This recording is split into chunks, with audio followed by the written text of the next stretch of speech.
Bismillahirrahmanirrahim. Alhamdulillah wassalatu wassalamu ala Rasulillah wa ala alihi wa ashabihi wa man tabi'ahum bi ihsanin ila yaumiddin.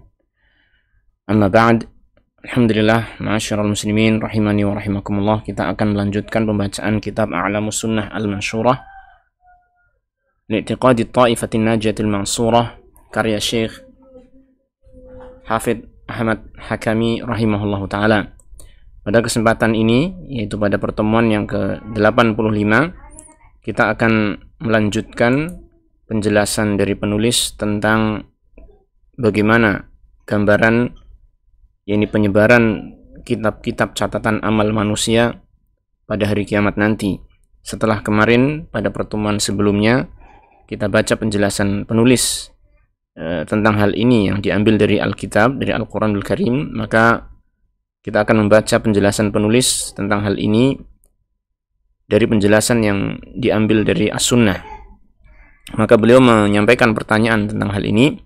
Ma dalilu dzalika minas sunnah? Apa dalilnya hal itu dari As-Sunnah? Yaitu isyarat ini merujuk kepada apa yang yang beliau sampaikan sebelumnya, yaitu tentang sifatun nashris suhuf, yaitu gambaran disebarkannya, dibagikannya lembar-lembar catatan amal manusia.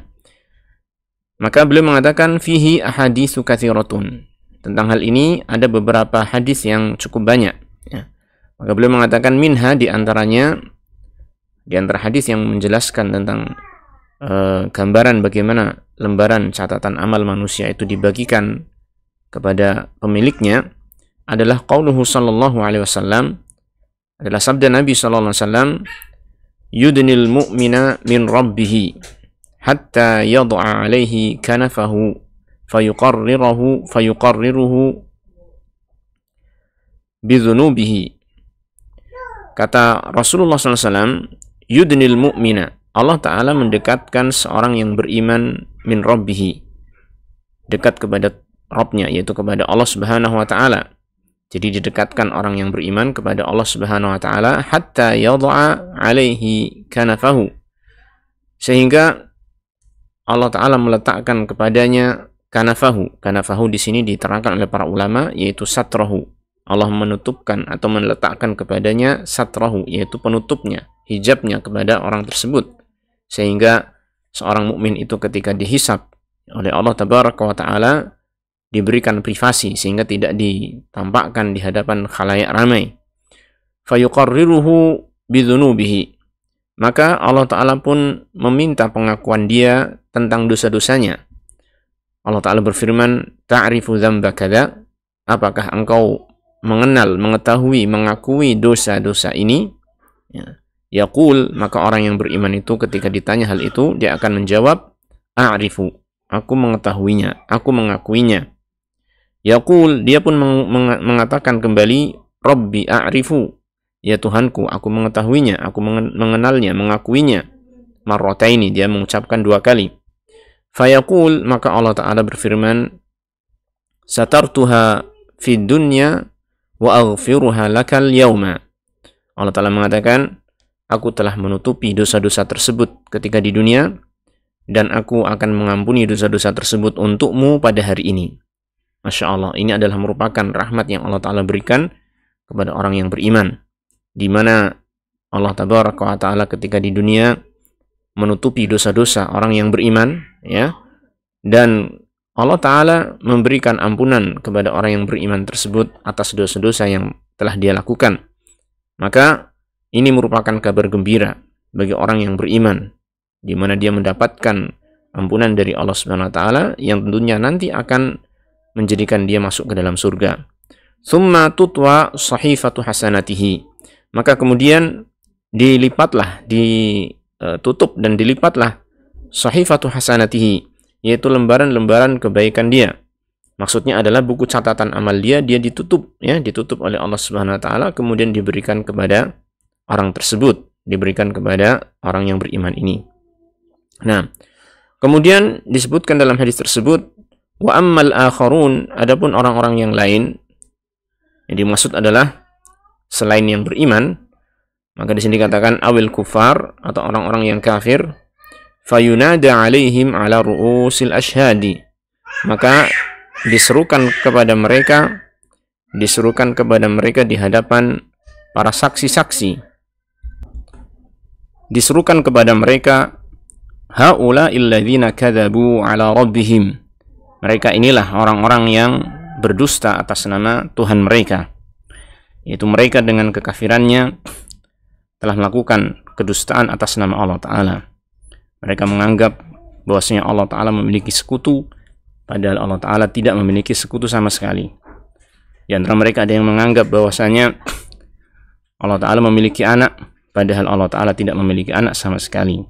Intinya orang-orang yang kafir semuanya, mereka itu berdusta atas nama Allah Subhanahu wa Ta'ala. Kemudian dalam hadis yang lain disebutkan di sini oleh penulis, wa qalat Aisyah radhiyallahu anha, Aisyah radhiyallahu anha berkata, qultu ya Rasulullah, hal yadhkurul habibu habibahu yaumal qiyamati.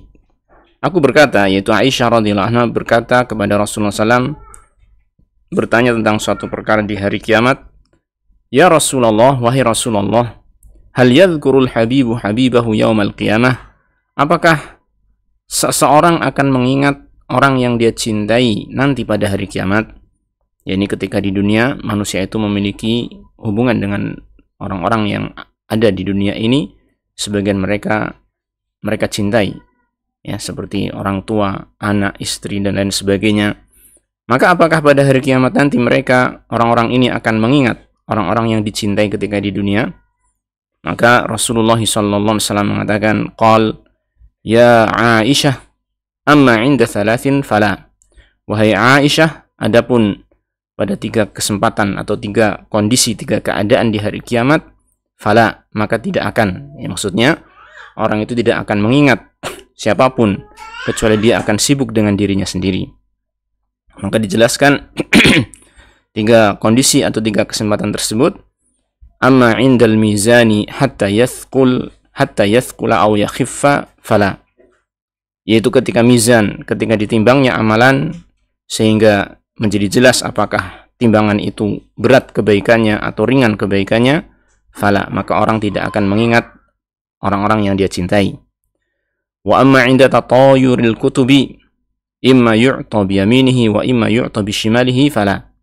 Demikian pula ketika disebarkannya kitab-kitab catatan amal, dibagikannya kitab-kitab catatan amal, apakah dia diberikan dengan tangan kanan atau diberikan dengan tangan kirinya, maka ketika itu seseorang tidak akan mengingat, yakni orang-orang yang dia cintai ketika di dunia.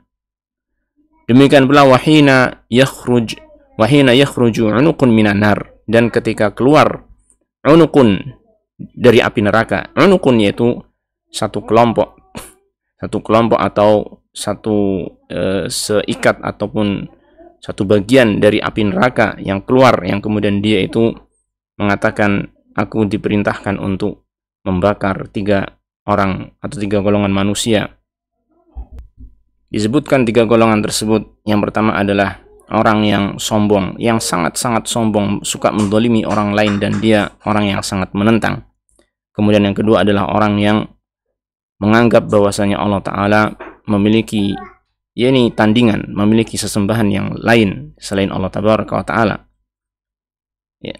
Kemudian yang ketiga adalah orang-orang yang membuat gambar atau patung makhluk bernyawa. Maka mereka lah yang diancam akan dibakar, akan diazab, dihukum oleh unuqun minan nar, oleh sekelompok dari api neraka ini. Al-hadis bitulihi rawahu Ahmad wa Abu Daud. Hadis ini secara panjang diriwayatkan oleh Ahmad dan Abu Daud, walaupun di dalam sanadnya terdapat yakni beberapa penjelasan para ulama tentang apakah dia dhaif ataukah tidak, ya, tetapi di sini dikatakan oleh pentahqiq, hadis ini secara umum bisa dikatakan sebagai hadis yang hasan, walaupun apabila ditinjau kepada satuan sanad hadis ini maka dia adalah hadis yang lemah. Wa ghairu dzalika minal ahadits, dan selain dari itu di antara hadis-hadis yang ada. Artinya penjelasan tentang masalah ini di dalam hadis-hadis itu cukup banyak, dan apa yang disampaikan oleh penulis ini kiranya telah mencukupi untuk menggambarkan kepada kita bagaimana ini keadaan disebarkannya catatan amal manusia. Yang ini adalah perkara yang hak, yang harus kita imani, dan seharusnya membuahkan kepada kita bagaimana nanti kita mempersiapkan diri untuk menghadapi kondisi tersebut, yaitu dengan memperbanyak amalan-amalan kebaikan kita dan mempersedikit yaitu amalan-amalan keburukan kita. Inilah yang kita baca. Kita akan lanjut insyaallah pada pertemuan berikutnya pada penjelasan ataupun keterangan permasalahan yang lain. Kita akhir wassallallahu wasallam ala nabiyyina Muhammadin wa ala alihi wa sahbihi ajma'in walhamdulillahi rabbil alamin.